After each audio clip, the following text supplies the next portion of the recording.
السلام علیکم سب کو، اور میرے محترم ویلفیئر سیکریٹری پرویز سیئر صاحب، اور میرے دوست جنہوں نے مجھے انوائٹ کیا، ڈاکٹر زیگم اور شاہ صاحب، اور یہاں بیٹھے ہوئے تمام لوگ۔ ہیومن رائٹس کا جو سبجیکٹ ہے، میں سمجھتا ہوں کسی بھی ملک میں جو ریلیجیس مائنارٹیز رہتی ہیں ان سے زیادہ کوئی نہیں جانتا ہوگا کہ ہیومن رائٹس کی کتنی اہمیت ہوتی ہے۔ اور پاکستان میں تو جھنڈے کو بھی ہم نے ہی پکڑا ہوا ہے، کیونکہ وہ ہمارے وائٹ پورشن کی طرف ہے۔ ٹھیک ہے جی، یہ جب ہم بات کرتے ہیں ہیومن رائٹس کی، اور آج جو دن ہے 10 دسمبر کا، یہ 1948 میں جو یونائٹڈ نیشن نے سیلیبریٹ کرنا شروع کیا اور یونیورسل ڈکلیریشن پاس ہوا، اور میں اس میں بلیور ہوں۔ جو ہمارے پاکستان کے فاؤنڈر ہیں قائد اعظم محمد علی جناح، ہی از مائی ہیرو، اس نے یہی وین 1947 میں دیا تھا 11 اگست کی اسپیچ میں، اور جس میں انہوں نے، میں اس کو فرسٹ کانسٹیٹیوشن آف پاکستان سمجھتا ہوں، کہ انہوں نے جو کمٹمنٹ کی تھی کہ پاکستان کیسا ہوگا، کہ you are free to go your temples, you are free to go your mosque and any other worship place, nothing has to do state with the religion. یہ جو ان کا وین تھا، وہی وین 48 میں یونیورسل ڈکلیریشن میں آیا۔ جب ہم یونیورسل ڈکلیریشن کو پڑھیں گے، اور پاکستان اس کا سگنیٹری ہے، اور جو ان کا ذکر بھی کیا ڈاکٹر زیگم نے، جو پہلا آرٹیکل ہے وہ یہ ہے کہ all human beings are born free and equal in rights and dignity. لیکن پاکستان اس کا سگنیٹری ہوتے ہوئے پہلے آرٹیکل کو ہی نہیں مانتا اور اس پہ عمل نہیں کرتا، کہ کوئی اگر ہم اسٹوڈنٹ سے الفابیٹ پوچھیں، اگر وہ اے کو چھوڑ کے اور بی سے لکھنا شروع کرے ٹیچر، تو اس کو فیل کر دے گا۔ لیکن ہمارا ملک اس پہلے آرٹیکل کی وائیولیشن کرتا ہے، کیونکہ پاکستان کے کانسٹیٹیوشن میں 73 میں یہ لکھا گیا کہ ڈاکٹر جے پال یا اینی کرسچین یا any non Muslim will not be eligible to be the president of Pakistan. تو یہ 73 میں وائیولیشن کی گئی۔ جب 18ویں ترمیمہ لائی گئی تو اس میں اور ایک وائیولیشن کی گئی۔ وہ وائیولیشن یہ کی گئی کہ اس میں لکھا گیا کہ ڈاکٹر جے پال یا اینی کرسچین یا any non Muslim will not be eligible to be the prime minister of Pakistan. اور اس میں یہ بھی سائلنٹلی آ گیا کہ ابھی نہ چیف جسٹس پاکستان کا کوئی نان مسلم بن سکتا ہے، نہ چیف الیکشن کمشنر پاکستان کا بن سکتا ہے، کیونکہ چیف الیکشن کمشنر نے نواز شریف نے رانا بھگونداس کا نام لیا تھا، لیکن وہ بنایا نہیں تھا ان کو۔ تو یہ میں سمجھتا ہوں کہ آئین میں لکھ دینا یہ وائیولیشن آف ہیومن رائٹس ہے، نہیں بنانا یہ الگ بات ہوتی ہے۔ کسی بھی ملک میں ضروری نہیں ہے کہ امریکہ میں کوئی ہندو بھی بن پائے، کوئی اور کوئی نیشن کا لوگ وہاں بن پائے، مسلمان، ضروری نہیں ہے۔ لیکن آئین میں لکھ دینا، کیونکہ کوئی بھی یہاں کی جو پولیٹیکل پارٹیز ہیں، میں ان سے میں کام کرتا ہوں، پی ٹی آئی کا حصہ ہوں، میں پیپلز پارٹی میں کام کر چکا ہوں، لیکن کسی نے بھی یہ نہیں لکھا کہ پی ٹی آئی یا پیپلز پارٹی یا نواز لیگ کا کوئی غیر مسلم صدر نہیں بن سکتا، لیکن لکھ دینا دیٹ از دا وائیولیشن۔ تو اس کو، آئین کو ایک تو ریوزٹ ہونا چاہیے، اور دوسرا جو علامہ اقبال کا ایک شعر ہے کہ عمل سے زندگی بنتی ہے جنت بھی جہنم بھی، یہ خاکی اپنی فطرت میں نہ نوری ہے نہ ناری ہے۔ جب تک ہم عمل نہیں کریں گے، ہزاروں ہمارے لا بنے ہوئے ہیں، سیکریٹری صاحب بیٹھے ہوئے ہیں، ویلفیئر سیکریٹری، ان سے پہلے کچھ ٹائم میرے کلاس میٹ ڈاکٹر نواز شیخ بھی رہ چکے ہیں جو ریٹائر ہو گئے، Mumtaz Ali Shah was also my classmate جو چیف سیکریٹری۔ لیکن پاکستان میں بہت سارے لا بنائے گئے ہیں، لیکن امپلیمنٹ نہیں ہوتے۔ جو امپلیمنٹ نہ کرنا، یہ ہیومن رائٹس وائلیشن ہے۔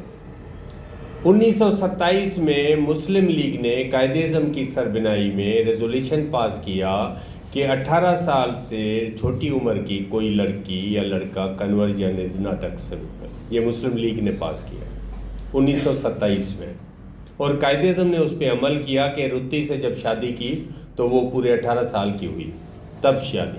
لیکن آج کے پاکستان میں ہزاروں ہماری غیر مسلموں کی لڑکیاں ہیں جو 13 سال میں 14 سال میں 12 سال میں ان کو کنورٹ کیا جاتا ہے، جبکہ 18 سال سے چھوٹے کو پاکستان میں نہ ووٹ کا رائٹ ہے، نہ ڈرائیونگ لائسنس کا رائٹ ہے، نہ اس کو شناختی کارڈ مل سکتا ہے. اگر ڈرائیونگ کرنی ہے تو 15 سال کا بچہ بھی کر سکتا ہے، لیکن اسٹیٹ سمجھتی ہے کہ 18 year age is the appropriate age. Vote تو 15 سال کا بچہ بھی دے سکتا ہے، میٹرک پاس کیوں نہیں دے سکتا، لیکن اسٹیٹ تھنکس کہ appropriate age is 18. Why conversion is allowed below the 18 years. تو ان چیزوں کو جب میں مناٹی کمیشن کا ممبر تھا تو اس پہ میں سگنیچر کی ہوئی ہیں میری اور اسلامک آئیڈیالوجی کونسل کے چیئرمین قبلہ ایاز صاحب کی، کیونکہ میں اس میں کمیٹی کا چیئرمین تھا.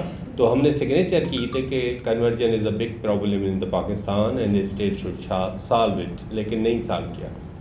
میں ایک دو مثالیں بتا کے، کیونکہ یہاں اور بھی لوگ بات کریں گے، کہ ہماری جو معاشرہ ہے وہ ٹالرنس کیسے سیکھے گا، وہ برابری کیسے سیکھے گا. میرے پاس ایک لڑکی آتی ہے ایز اے پیشنٹ، میں ان سے پوچھتا ہوں کہ آپ کام کیا کرتی ہو، بولتی ہے میں مدرسے میں پڑھاتی ہوں. میں نے بولا کہ ڈو یو نو، آپ مجھے معنی بتائیں کہ لکم دین کم ولی الدین کے مطلب کیا ہے. آپ حیران ہو جائیں گے، جو 10 سال سے مدرسے میں پڑھا رہی ہے اس لڑکی کو اس کے معنی نہیں آ رہا تھا کہ لکم دین کم ولی الدین. تو میں نے ان کو بتایا اس کے معنی ہے your religion with you my religion with me. آپ کا مذہب آپ سے، میرا مذہب آپ سے. لیکن اس کو پتہ نہیں ہے. جب ایک ٹیچر کو پتہ نہیں ہے، جو 30 لاکھ بچے ہمارے مدرسوں میں پڑھتے ہیں، ان کو کیسے پتہ ہوگا. میں جب میٹرک سے پہلے پڑھتا تھا تو میں محسوس کرتا تھا کہ شاید میں غلط ملک میں پیدا ہوا ہوں، کیونکہ محمود غزنوی پڑھایا جاتا تھا کہ 17 دفعہ اس نے سومناتھ مندر کو لوٹا. وہ سارے مسلمان ہماری طرف دیکھتے تھے، حالانکہ میں نے انڈیا ابھی تک نہیں گیا ہوں، کیونکہ بینگ اے ہندو ان کا ریلیشن ہمارا اس سے جوڑ دیتے تھے. تو میں تو حیران ہوتا تھا جب میں نے قائد اعظم کو پڑھا. میں Quaid Azam was a secular, Pakistan was a secular country founded, کیونکہ ایک لا منسٹر ہندو بنایا پہلا Jogendra Nath Mandal. How it can be the Islamic country? وہ کیسے بنا سکتا ہے لا؟ ایک احمدی کو انہوں نے وزیر خارجہ بنایا. Quaid Azam was very much secular, very much clear. اس سے بھی زیادہ کرسچنوں نے لکھ کے دیا کہ ہمیں تمام علاقے، ہمارے سائمن کمیشن میں لکھ کے دیا کہ ہماری جہاں جہاں آبادی زیادہ ہے آپ پاکستان میں شامل کر دیں. کیا ان کا دماغ خراب تھا؟ کوئی اسلامک اسٹیٹ میں رہنے آ رہے تھے؟ نہیں، دیور کلیئر کہ Quaid Azam is a secular person. S P Singha نے پنجاب دلوایا جو پاکستان کو مل بھی نہیں سکتا تھا، کہ 3 ووٹ کم پڑ گئے، کرسچنوں نے ووٹ دیے. اگر نہیں دیتے تو آج کا پنجاب پاکستان کو مل ہی نہیں سکتا. It was not possible.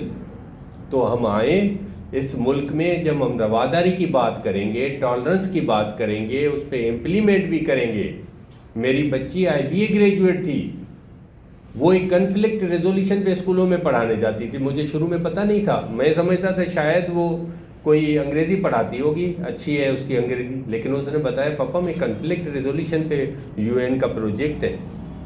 تو اس نے بتایا پاپا ایک دن میرے ایک اسٹوڈنٹ نے، میں پڑھا رہی تھی تو پوچھا آپ سب سے زیادہ پیار کس کو کرتی ہیں؟ اس کا نام تھا مومل. تو کسی کو سمجھ میں بھی نہیں آتا تھا کہ مومل از اے ہندو اور مسلم. تو بولا جب اسٹوڈنٹ نے میرے سے پوچھا تو میں نے بتایا میں اپنے بھائی کو پیار کرتی ہوں. تو انہوں نے بولا آپ کے بھائی کا کیا نام ہے؟ اس نے بولا آکاش. بولا 3 منٹ کے لیے میری پوری کلاس سکتے میں چلی گئی، because they understood I am a non Muslim. تو اسی ایک مثال نہیں ہے. اس نے بولا ایک دفعہ UN کا ڈیلیگیشن آیا،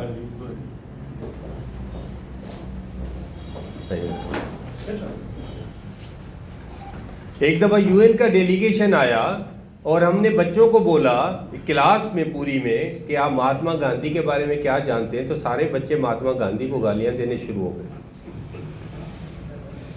تو یہ ہم جب تک یہ نہیں سکھائیں گے نہیں ایکوالٹی، سٹیزن شپ کے بارے میں، ٹالرنس دوسرے مذہبوں کے بارے میں، تو وہ کیسے سیکھیں گے؟ میری